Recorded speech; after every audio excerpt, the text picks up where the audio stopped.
And the person who has brought us together for this fight of all fights is our friend, Governor Gavin Newsom.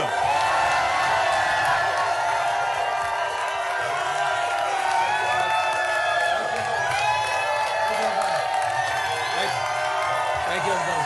Thank you, guys, for being here.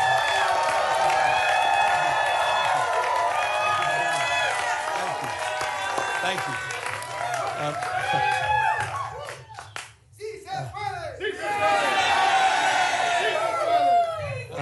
When we fight, we win. When we fight, we win. Thank you. Thank all of you in the spirit of that African proverb that Senator Padilla was referencing. You want to go fast, go alone. You want to go far, go together. And I look back at this audience, and I look at all of you united in this cause, and I'm reminded where we are at this precious moment in time. We are in Los Angeles. The most diverse city in the most diverse county, in the most diverse state, in the world's most diverse democracy.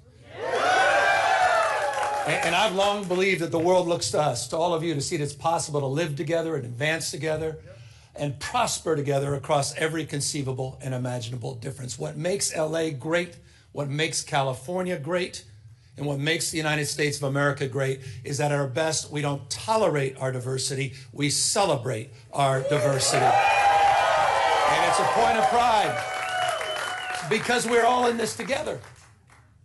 Where are we? A democracy center. And right outside, at this exact moment, are dozens and dozens of ICE agents. Donald Trump, you think it's coincidental? Donald Trump and his minions, Tom Homan, tough guy, clearly decided, coincidentally or not, that this was a location to advance ICE arrests. Indiscriminate? Perhaps. We'll find out later. It was certainly indiscriminate when a 15-year-old disabled boy had a gun put to his head in Los Angeles trying to go to school just a few days ago.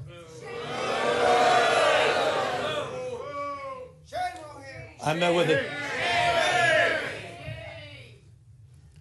I don't need to belabor this, except I want to level set. People are scared. People are fearful. You had a United States Senator that was thrown down to the ground in a federal building. Alex Padilla. J.D. Vance's name is Alex Padilla, not Jose Padilla. That's the Vice President of the United States. It's another museum not so far away from us. Talks about those 53 days. Some of you know what I'm referring to. Wake up, America. This is a serious moment. Wake up to what's going on. Wake up to the fear, the anxiety. Wake up to what's happening, not just here in Los Angeles, where we saw our streets militarized. We saw due process rights thrown out the window. You heard the word disappeared. I was with a 12-year-old boy born in Oxnard, California, whose mother and father were disappeared. 20 years going to the same packing facility every single day. He didn't even know how to get back into his own home, into his own house. Had no brothers and sisters. He has now disappeared in an attempt to find his parents. That's Trump's America. That's the moment we're living in. So these are sober times. And so I'm deeply grateful to all of you for standing up and for being here today. I'm grateful for all the elected officials that are here, members of Congress, not just our 2 U.S. senators, to members of the California legislature for having the courage of their convictions, for standing tall and standing firm, to recognize today is Liberation Day in the state of California. And as Senator Schiff said, Donald Trump, you have poked the bear, and we will punch back. Here's the good thing about California, folks. We're the size of 21 state populations combined. We're the 4th largest economy in the world. We're not a small, isolated state. I know they say don't mess with. Texas. Well, don't mess with the great Golden State. And so we're here with our state of mind, with the clarity of our purpose and conviction to recognize that we need to reconcile the world we're living in. We do have agency. We're not bystanders in this world. We can shape the future, and that's what we intend to do today. We're here because Donald Trump, on January 6th, tried to light democracy on fire, tried to wreck this country, tried to steal an election, as Alex just said, by trying to dial in for 11, almost 12,000 votes. And here we are, in open and plain sight, before one vote is cast in the 2026 midterm election. And here he is once again trying to rig the system. He doesn't play by a different set of rules. He doesn't believe in the rules. And as a consequence, we need to disabuse ourselves of the way things have been done. It's not good enough to just hold hands, have a candlelight vigil, and talk about the way the world should be. We have got to recognize the cards that have been dealt. And we have got to meet fire with fire. And we've got to be held to a higher level of accountability. So that's what this is about. It's not complicated. We're doing this in reaction to a president of the United States that called a sitting governor of the state of Texas and said, find me 5 seats. We're doing it in reaction to that act. We're doing it mindful of our higher angels and better angels. We're doing it mindful that we want to model better behavior, as we've been doing for 15 years in the state of California with our independent redistricting commission. But we cannot unilaterally disarm. We can't stand back and watch this democracy disappear. We can't stand back and watch this democracy disappear district by district all across this country, not just in Texas, but in Missouri, where J.D. Vance went just a week ago, in Indiana, in places like Ohio, in places like Florida. We need to stand up, not just California. Other blue states need to stand up. We need to be firm in our resolve. We need to put back. So we're here in that light. And I'm grateful to have remarkable partners in the legislature. It's a tall task. We're asking them for 2/3 of legislative consent, but this is the difference. This is the difference between what's happening in Texas and what's happening here in California. We didn't receive a phone call from the President of the United States to then quietly go in the back room and start drawing maps and legislatively try to jam them through against the consent of the people. We're doing precisely the opposite. We're working through a very transparent, temporary, and public process. We're putting the maps on the ballot, and we're giving the power to the people. This will be the first redistricting that's ever done that. That's the difference. We tried to raise the standards, and these guys are not playing by any set of rules. So this time requires us to act anew, not just think anew.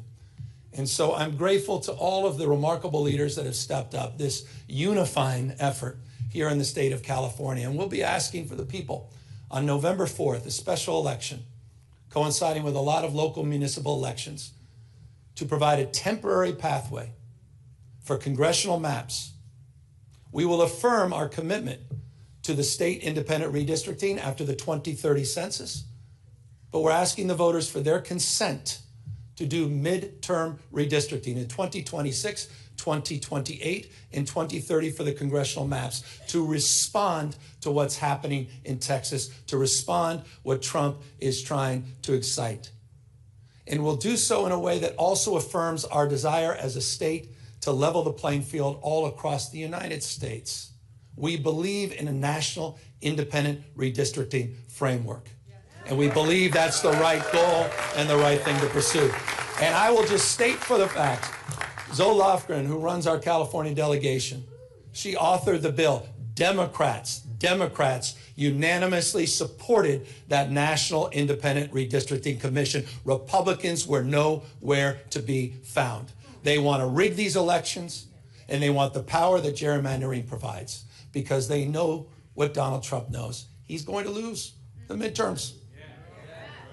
He knows de facto his presidency ends in 17 months.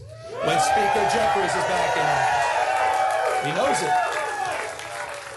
Why else? Why else would you try to rig the system? Why else would you make the phone call?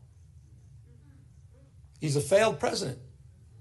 Who else sends ICE same time having a conversation like this? Someone who's weak. Someone who's broken. Someone whose weakness is masquerading as strength. The most unpopular president in modern history.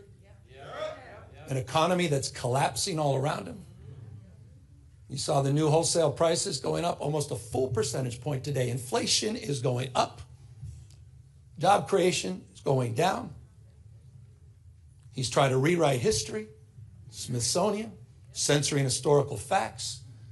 And in the spirit of what Adam Schiff said, he's trying to put America in reverse on voting rights, civil rights, LGBTQ rights, on women's rights. He wants to bring us back to a pre-1960s world. That's what this is all about. It's about power. And I want to end on this. And we are about to give power back to the people.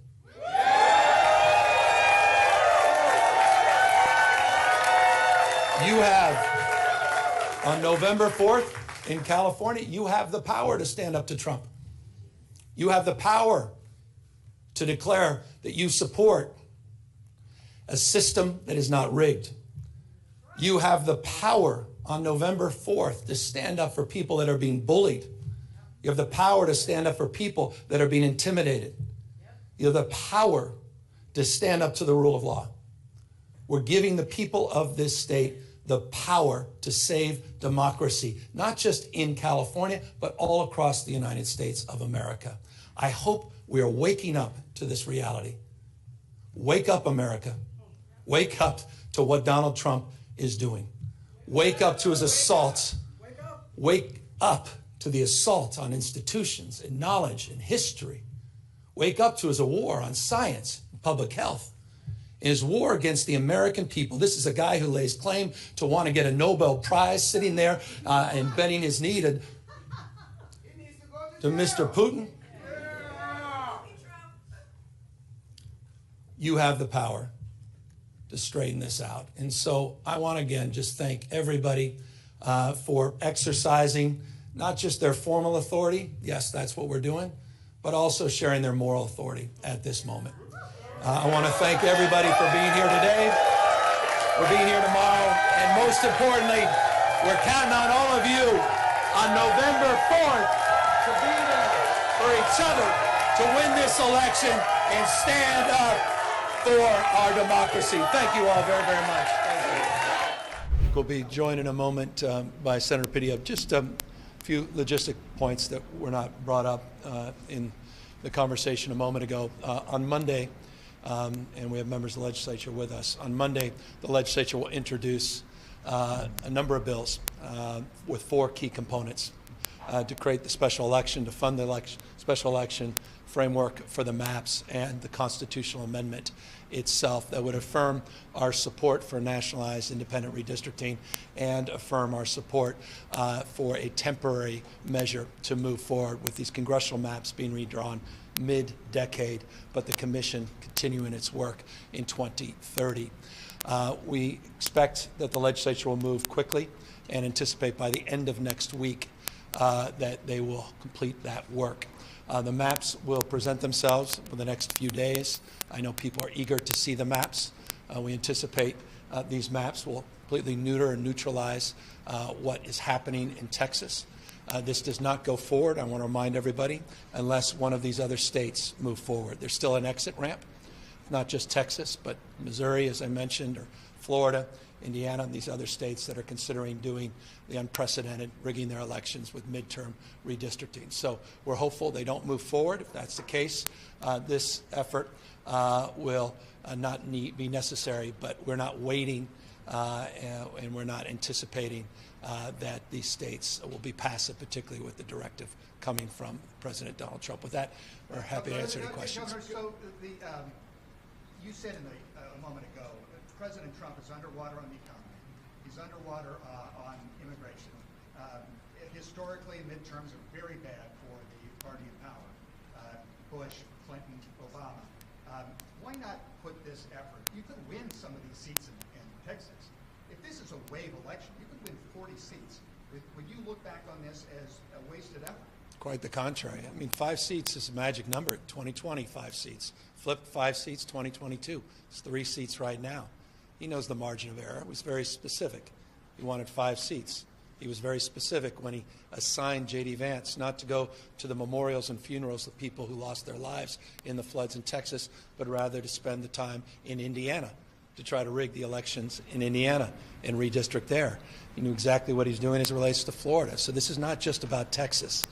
This is about running away with this system and rigging it midterm. So we're not going to sit back passively hoping that somehow conditions align with those that are living with, I think, a pre-existing condition that somehow everybody's playing fair. Donald Trump does not play fair.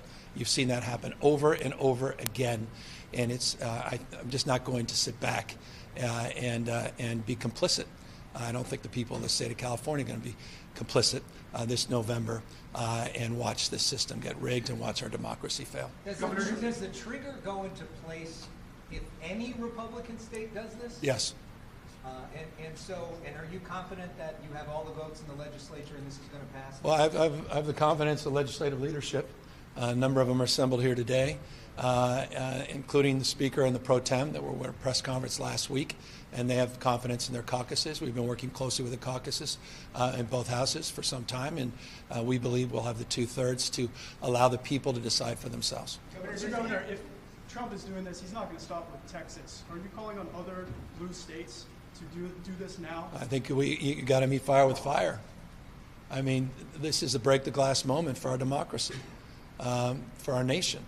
The world's watching us, and so absolutely. Again, it's look, identifying a problem is one thing. You got to do something about it. So this is about action, and that's what we're doing here in California. It's about resolve. It's about how. It's not about should we meet fire with fire. It's about how we actually achieve it, and so that's my hope and my expectation that other states will follow suit. When just in terms of what you were just talking about, I mean, what is the Democrats' end game here? Because Republicans do have more options for redistricting in states like Ohio, Indiana, Missouri, and there are a lot bigger legal hurdles for Democrats in states like New York, New Jersey. I mean, what is the end game? Do you feel like you can win this? We got to win. I mean, democracy's counting on us. I mean, the founding fathers did not live and die to see this moment. And so there's just too much at stake. And, we can roll over and say, boy, maybe if we don't, they won't continue this process well beyond Texas. You know for a fact they will. They'll run up the score regardless. At least California could push back and neutralize Texas. And once a mind is stretched, it never goes back to its original form, the power of emulation. Success leaves clues. If we're successful in November, I imagine other states may consider their own paths. Some could happen as late as January. Some could happen earlier. Many states have not dissimilar independent redistricting commissions. They could take a look at exactly how we process this and how we approached it.